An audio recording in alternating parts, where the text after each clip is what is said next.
Welcome, ladies and gentlemen, to another episode of Know Who from Sprott US Media. Know Who stems from the fact that at Sprott we think that the people are the most important element in terms of building businesses that become investments for you. Know How is what most people focus on. Securities analysis, fundamental analysis, the physical and financial part of the business. This is about the human part of the business. I'm delighted today to interview an old, at least figuratively rather than literally, friend, Bruce McLeod, a man I've known so long that I did one of my first transactions in my business career with his father in 1975 or 1976. That was North Air Mines. 20 years after that, I did a transaction in the same company, in fact, with Bruce. Bruce, welcome to Know Who. Thank you for having me. I want to start with your background in mining, and in your particular case, it's long and colorful. The McLeod family has been serially involved in mining, but more importantly, have been serially successful in mining. So perhaps you can take me back through the history of the McLeod family in mining and explain to people how gold really, truly runs in your veins. So my father is second generation in the mining business. His grandfather worked also in the business, but he decided that there was actually a better end of the business, and one that you're familiar with early in your career is rather than the gold, is supplying the liquor to the gold miners.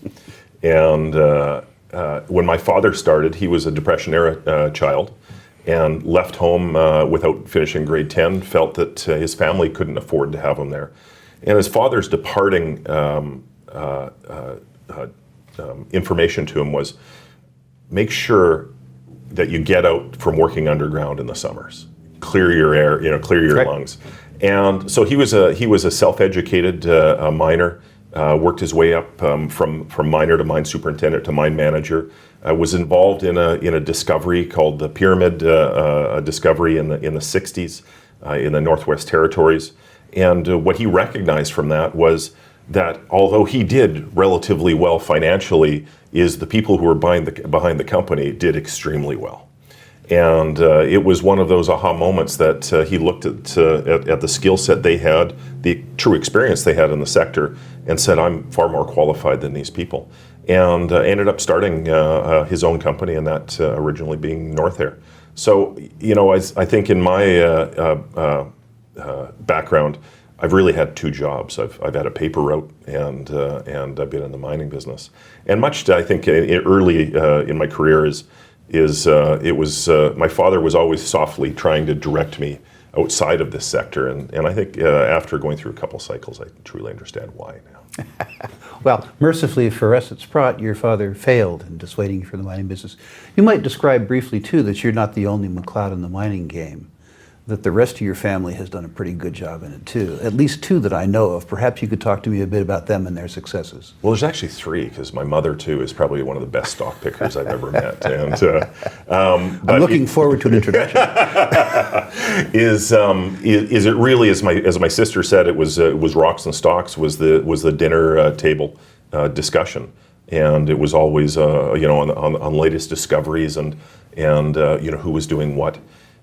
So my sister originally started in the banking business and ended up working for Yorkton Securities, and again, I think had enough a taste of success, and she decided that it would be better to branch out on her own and formed a company called Airkeeper Resources, of which she subsequently sold to Barrick for a little over $1.2 billion in 1996, and has had several other successes that are close to paralleling that one.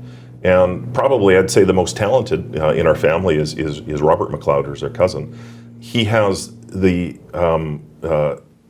extremely rare skill set of actually being able to find deposits. Mm-hmm. And for people that are around the business, is that finder, that skill set is one that really can't be taught. It is, you either have it or you don't. So, certainly have been around this business, and people that have been serially successful and very colorful for my entire life. So you had a perfect upbringing for mining in British Columbia. A grandfather who sold whiskey to miners. Yeah. So made some money, some capital got established in the family. Your father left school, worked underground, and ended up building a couple successful mining companies.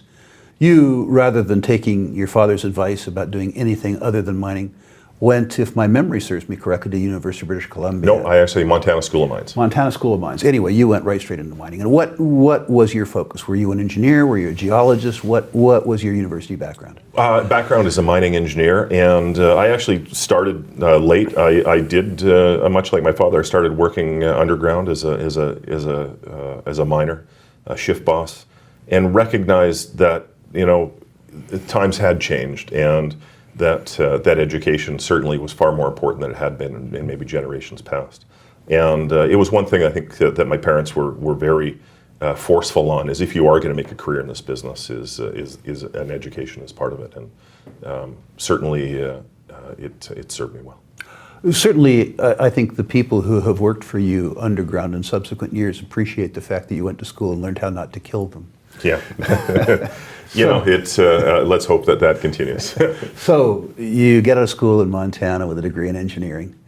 Then what happened? I mean, how did you come to be running companies as opposed to being buried down in the bowels of BHP or Teck? I actually ended up after university buried in the bowels of gold fields in South Africa, working, 2,600 meters below surface. And there was a general miner strike in 1987. And with that, decided maybe coming back to Canada. Worked for a number of companies, Westman Resources, of which today our chairman of Sabina Gold and Silver was my CEO at Westman when I was a mine superintendent and engineer. So have worked my way up. Spent the first 10 years of my career really in mine contracting in construction. And started working for my father again, and it was in 1997, was it pre-X 96 or 97, is that he said that he was going to start taking a step back. He thought that was going to be a significant blow to the industry. Of course, I was young and full exuberance, and I think my response was quite literally, there's so much capital in the system, I can't see it being more than a mere setback. And of course, his seeing many cycles, one thing that is, I think, human nature is it's always easier to learn on your own than to listen to others that have learned before you. Of course. And ended up moving into corporate office and running and companies, exploration early stage, and again through developers, construction operations.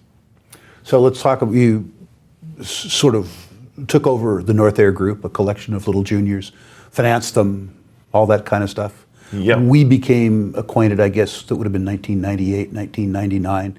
You came to the check writer of last resort for North Air, and yes. That was, of course, me. And we had a real good time. The market success and the technical success that the North Air Group enjoyed in the early part of the decade of the 90s was truly memorable. And we had some really good people that we worked with. Is, one of the things that my father was very much known for is mentoring young people in this business, and people that had an affinity for this business, and he had a good eye for talent. People like Ira Thomas, John Robbins, right, and others that we worked with, and those were part of my early career, and again have gone to be very successful on their own right. And it really is, as the whole nature of this conversation is about the people, and it's not only being able to believe in yourself, but also having a network and knowing where your strengths lie and where your weaknesses, and making sure you always have those important skill sets that each individual may not have on their own. So then we move on from North Air to actually developing and operating a producing company, which was not such an easy part of your life. Well, the first one with Sherwood and Minto was, there's trials and tribulation. We ended up building that company.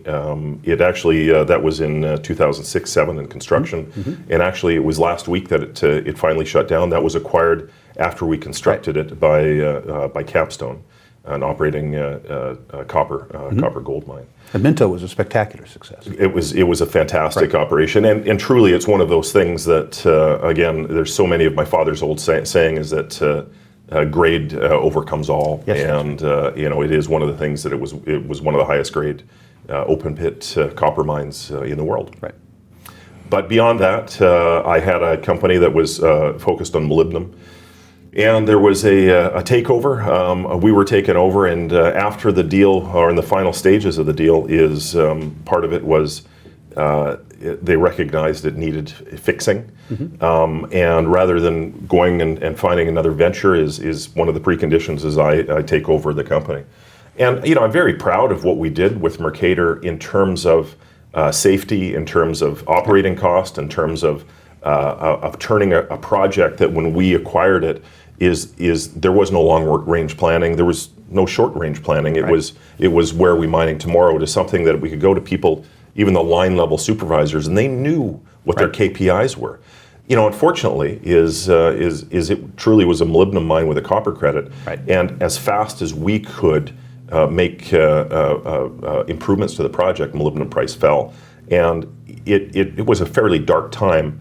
But what I did learn from it is that again, it's all about people, and you can be successful in this business, but you're a price taker, and being a price taker is a big part of the risk. Particularly a price taker when your balance sheet's challenged. Yes. Yeah, I mean that's a lesson that we've all learned at one point in time or another. Yes. I would suggest that my scars, the scars that I accumulated in the early 80s, were important in the success I am today. And I suspect that scar, having to work through a hard balance sheet and save as many jobs as you possibly could, has made you a better businessman since.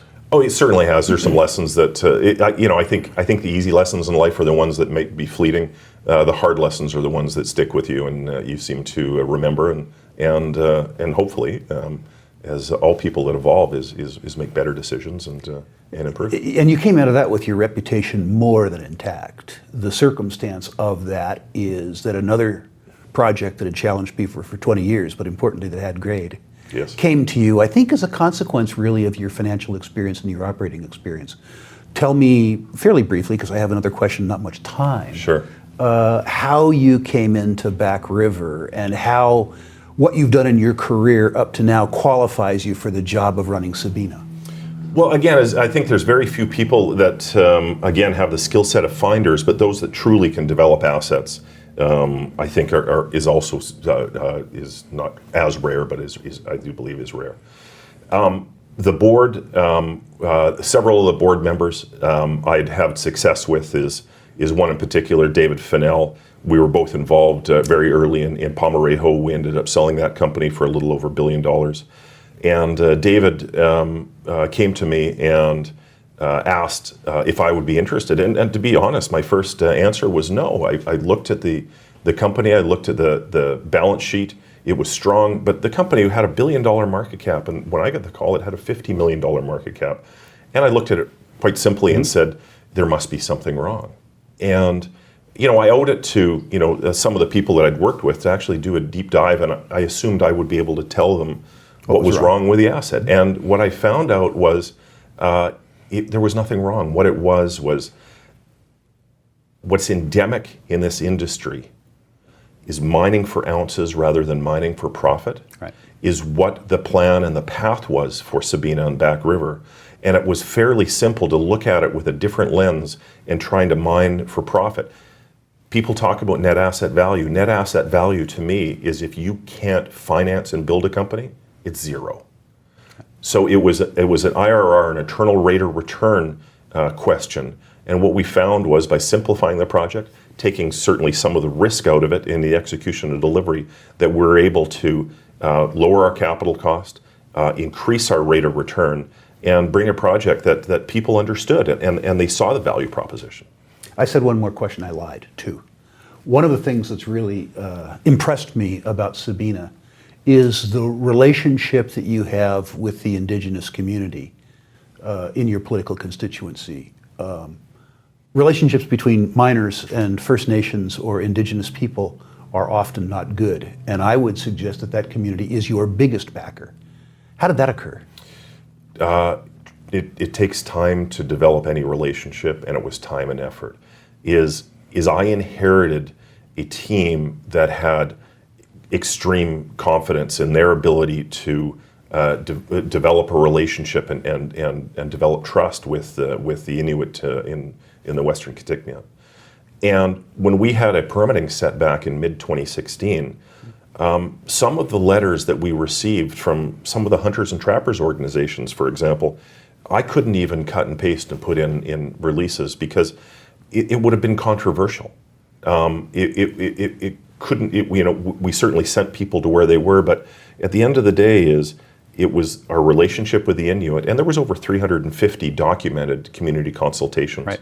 For the first time in my career, we coined a phrase called consultation saturation, where we got told, why are you here? We support your project. Go out and build it and develop it. You don't have to tell us about it. You're wasting our time. That's fantastic. So it really is making sure that you not only meet with the constituents, but you listen to the constituents.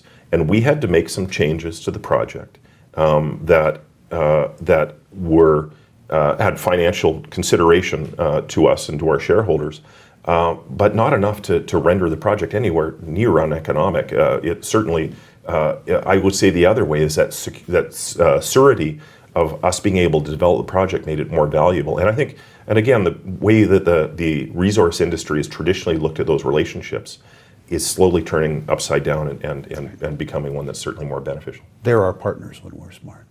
They are. So Bruce, this is the question where the rubber really meets the road. This is what the whole interview is about. You describe your mom as a pretty good stock picker, but I happen to know you're a fairly good stock picker too. I want you to talk to our audience who are speculators who didn't grow up in the mining business, whose grandfather didn't sell beer in Stewart, and explain to them how the lessons that you've learned and the lessons that your family has learned building and operating mining businesses can be applied to their speculations in mining. One lesson. What is something that you see most retail investors fail at that they could turn around based on your knowledge? Oh, I think there's just several lessons. Could be two, that's okay. I think one of them is people are always chasing the rainbow. Mm-hmm. There's always a commodity du jour. There's something that is the flavor. Really, is someone recently said, is it better to have resources or be resourceful? Well, in this sector, you need both, Yep. or you were not going to be successful. So, particularly when you're looking at junior companies that have limited access to capital, is personally I think that you should really stick with those assets that a junior can develop and sell on their own, because when you get into a lot of these, flavor of the month mm-hmm. assets what you're doing is you're entering into other people's business. Generally, in a lot of those, other metals or specialty metals, there is no LME call on those. They're not readily exchange tradable. If you enter into those, people that own 40-50% of that commodity are going to work very hard to make sure that you don't hurt their bottom line margins. Then the margins on those are generally high enough that they can afford to lower prices. So am I right to say then that as a speculator, what you need to do is hire a management team that is doing what they already know how to do? I love training people, and I love watching people coming up the ladder. But in order to do that, you have to have people at the top that have that ability to teach. And you really do not want any key people in your organizations to be learning on the expense of your shareholders. Bruce, thank you very much for your contribution to the wealth of Sprott clients over the years and for agreeing to this interview. I look forward to being introduced to your mother, the stock picker. Thank you very much. Thank you.